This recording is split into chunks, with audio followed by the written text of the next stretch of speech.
right? Wanted to talk, we've got several exciting things to talk about today. One, this is a clear symbol of our community coming together.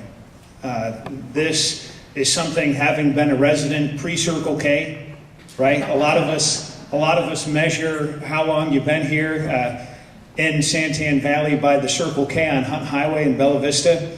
And for those who've been here a number of years, I'm pre-Circle K.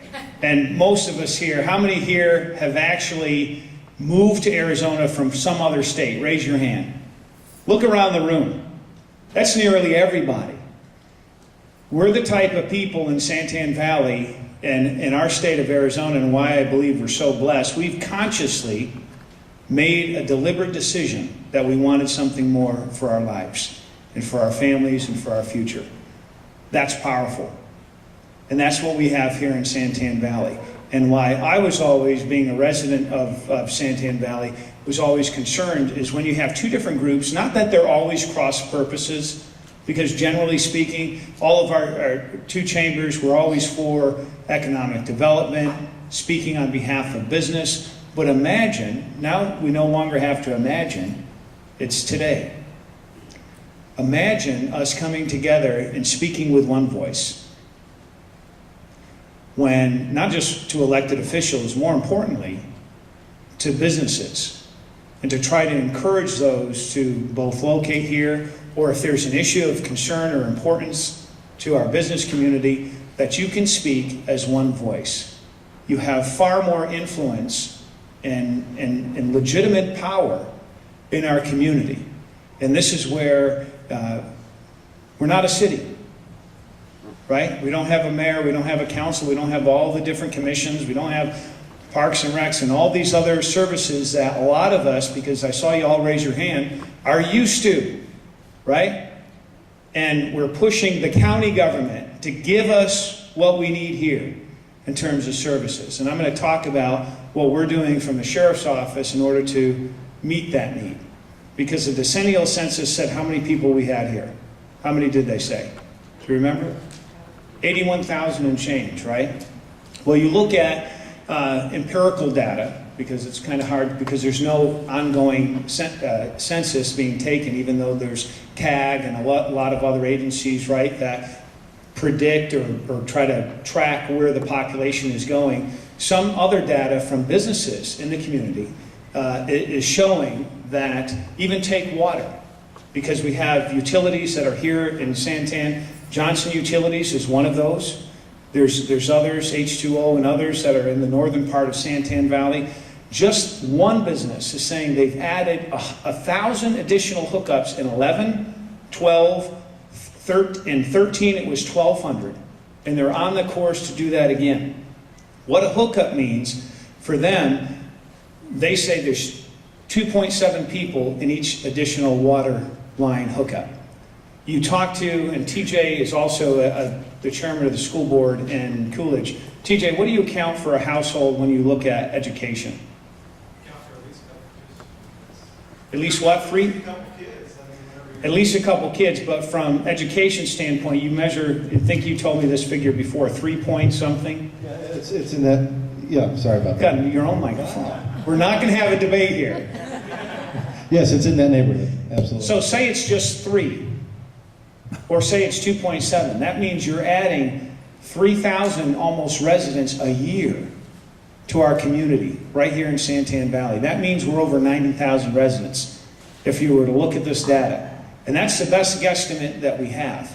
We're the largest force in Pinell County. There's 420,000 residents. We have over 90,000 residents here. And that's where we, and I believe, and I'm going to look to this chamber that I'm a member of, to apply additional pressure to this county government to provide the services that we all need here. Okay? It's not enough, for the sheriff's office, and Steve Johnson, my neighbor, as he's on half of the boards in the community, and a lot of you are, from the little leagues to the soccer leagues. Anya's on her and her husband. For the soccer, we have the YMCA, we have all these groups here. The sheriff's office provides hundreds of thousands of dollars right here to Santan Valley because we're unincorporated. because a lot of these kids would not be able to play baseball, football, the girls playing cheer, the kids at the high school playing, participating in drama, the lock-ins, all those things. So this is something I want you to think about and to exercise your enhanced influence and legitimate power in the community, to start demanding things like a county government complex right here. So you have a treasurer's office, an assessor's office, a clerk's office, all of these things, and that the sheriff's office doesn't have to work out of a double-wide modular on Hunt Highway and out of the Fry's supermarket here for a city the size of 95,000 people. Do you agree with that? One of the things that we're delivering, and I want to point out a couple people and introduce to you. First, Doug Euing. Doug, right back there, he's got a similar haircut to me. Doug is a volunteer. This guy works, we have 45 posse members who dress very similar to a deputy. The only difference is the brown trousers, and they're armed. They have the handgun, the taser, and they complement everything that we do, because we as a county right now, and I get the fact we don't have a lot of money in order to hire additional deputies. These guys do a magnificent job. And Doug, if anybody is interested in joining our posse, or if you know somebody who's interested, we'd love for you to talk to Doug Euing here today.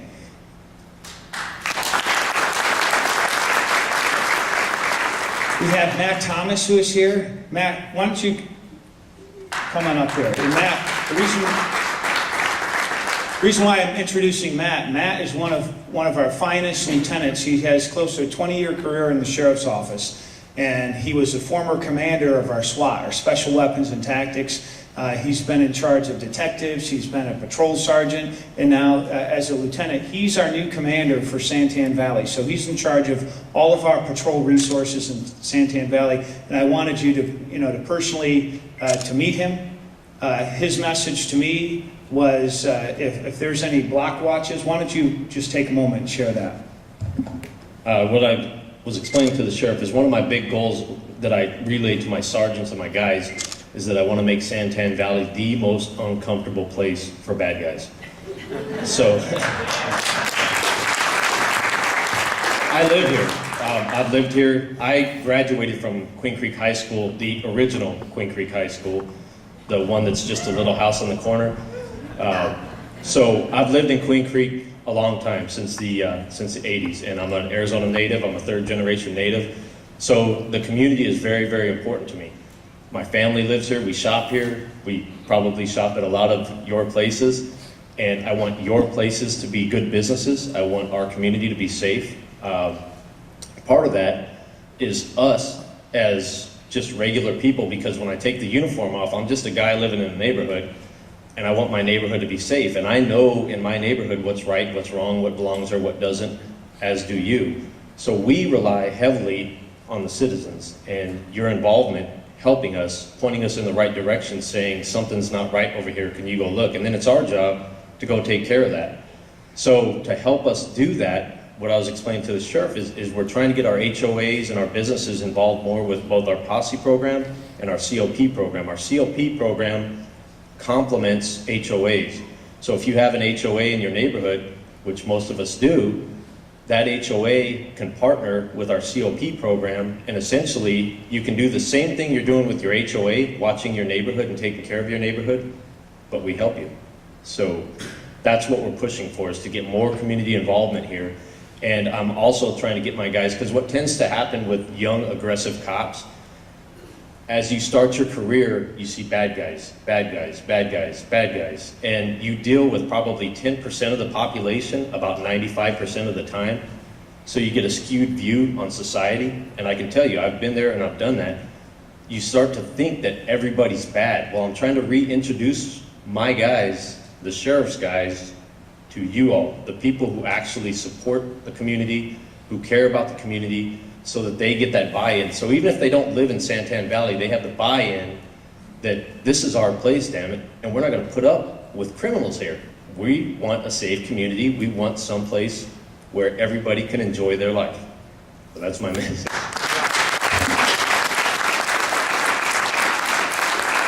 And this is where, and I know, and let me qualify, because that last remark with Supervisor Howe, Supervisor Chase, they also support those same things that I talked about a minute ago. They want to bring those services here to Santan Valley. So this is our support for them too, to give them the extra oomph that they need to get the county, because they control 2 of the 5 seats that make those decisions. We want to support them in doing that. And we need to speak loud and clear with one voice, the chamber and all of our elected officials, to get that stuff here. Matt Thomas, my lieutenant, the patrol captain, Captain Leos, all of our leaders have, we've looked at this growth. I pointed out that the growth, we're now over 90,000 people. Our call volume every month is not a few hundred calls, is 2,000 to 3,000, 4,000, 5,000 calls per month that a deputy actually responds to somebody who called 911.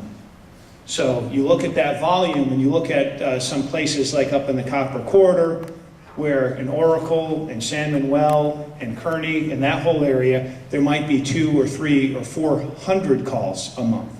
So you start to see a big shift.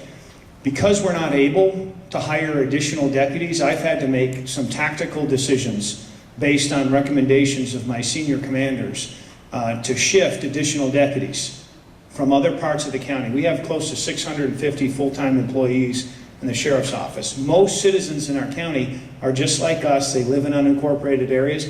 We made a decision, and 2 weeks ago, we now deployed 20 additional deputies right here to where we live.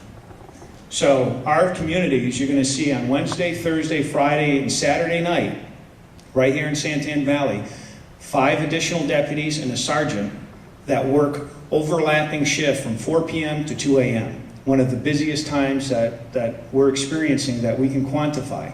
Additionally, we've added 2 deputies to every shift. We've also are adding one of these deputies to Poston View High School, our flagship high school in Pinell County. Close to 2,000, and the expectation is going to be over 2,000 students. We're going to have a full-time SRO. So you're going to have a uniformed deputy in that school that's going to teach and mentor those kids, that is going to be there as a uniform presence to respond to any emergency or crisis that goes on at that high school, because we've seen a lot of things that go on there. So, and that request, a lot of that from members right here, from members of the chamber, have asked, Sheriff, we need to do this. I've heard that. There's all kinds of demands and pressures put on the sheriff's office. And this is a very difficult decision that some people aren't happy with. I want you to understand that. Not that I care about everybody equally in the county, and we have a requirement by state law and statute to respond to them. Priority 1 calls are a top priority, but for calls that there isn't a life-threatening situation, or a burglary happened yesterday, there may be an extended wait for people in other parts of the county because of this decision. So this is something, until our county gets healthier financially and we're able to hire additional deputies out there, this is a decision that I've made as a sheriff that's going to directly benefit those residents and families that live here and the businesses, to keep you safer. So I wanted you as the leaders of our community to know that we're full partners and we support you, and keep up the good work. You're doing a great job.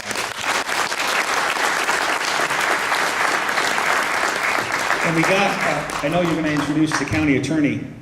We're big fans of Lando Voiles, and I'll tell you why. We've had so many crimes committed, and what we'd seen, and you victims, if you're a victim of a crime or you saw something bad go on, the guy's out on the street, right? Never to serve time in jail, never to serve time in prison. And since Lando has come into office, 2 years, this is the 2nd year now, that we have seen the majority, almost 80% of people who had mandatory prison sentences were not going to prison. They were getting probation. Now we've seen 96% of all the bad guys that Lieutenant Thomas, all our deputies arrest throughout the county, 96% are going to prison. So I can't thank Lando